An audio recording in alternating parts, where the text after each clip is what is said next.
السلام علیکم ورحمۃ اللہ وبرکاتہ۔ الحمد للہ والصلاۃ علی نبی صلی اللہ تعالیٰ علیہ وسلم۔ محترم سامعین کرام، ابھی دیوالی گزری ہے، اس میں بہت سے احباب نے سوال کیا کہ ہم ہمارے غیر مسلم ملازمین کو بونس دے سکتے ہیں کہ نہیں، اور کچھ لوگوں نے بھی سوال کیا کہ ہم اس بونس کے اندر سود کی رقم دے سکتے ہیں کہ نہیں، جو بینک سے سود کی رقم ملتی ہے وہ دے سکتے ہیں کہ نہیں۔ تو مسئلہ یہ ہے کہ یہ بونس جو ہوتا ہے ایک طرح سے اگر شروع میں معاہدہ ہو چکا ہوتا ہے کہ آپ کو تنخواہ کے علاوہ بونس بھی دیا جائے گا، تو پھر یہ بونس اجرت کا حصہ بن جاتا ہے۔ تو اس صورت میں یہ دینا ضروری ہے،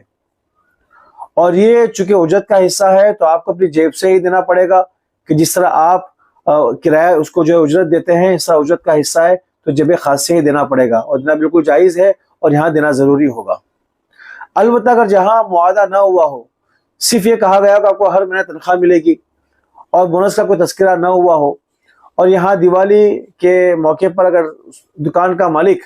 اپنے ملازمین کو اگر دینا چاہے بونس، تو شرعاً اس کی گنجائش ہے کہ ایک طرح کا ان کو ہدیہ ہے، تحفہ ہے، کہ ان کا تہوار آیا ہے تو اچھے سے منا لے، اس لیے ان کو یہ دیا جاتا ہے، تو اس میں کوئی حرج نہیں ہے۔ البتہ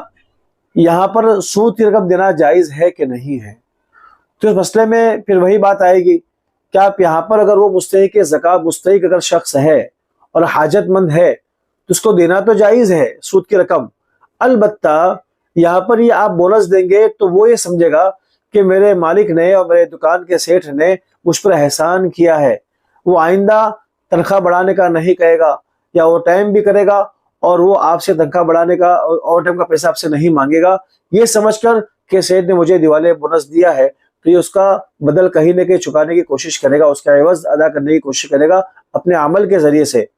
تو یہاں پر گویا کہ آپ سود کی رقم سے فائدہ اٹھا رہے ہیں، ایسا ہو جائے گا، لہٰذا یہاں پر نہ دینا بہتر ہے، دیں گے گنجائش ہے۔ البتہ ایسے معاملہ اور سچویشن آ جائے کہ آپ کے سودی رقم دینے کے بدلے میں وہ آپ کا کام زیادہ کرتا ہے، تنخواہ بڑھانے کا نہیں بولتا ہے، اور اس بات کو سیٹھ بخوبی جانتا ہے، ہر آدمی جانتا ہے کہ اس کا فائدہ میں اٹھا رہا ہوں کہ نہیں اٹھا رہا ہوں میں، تو اس صورت میں پھر یہ اپنے سودی رقم سے فائدہ اٹھانا ہوگا، جو بالکل مناسب نہیں ہے، تو اس کو جیب خاص سے دینا چاہیے، اور یوں ہی تعاون کرنا ہو تو کبھی کر سکتا ہے، مگر اس کا بدل اس کا لینا جائز نہیں ہوگا۔ البتہ اگر وہ حاجت مند نہیں ہے، مستحق نہیں ہے، مالدار ہے، تو اس صورت میں اپنے اس ملازم کو سودی رقم نہیں دے سکتے۔ وآخر دعوانا ان الحمد للہ رب العالمین۔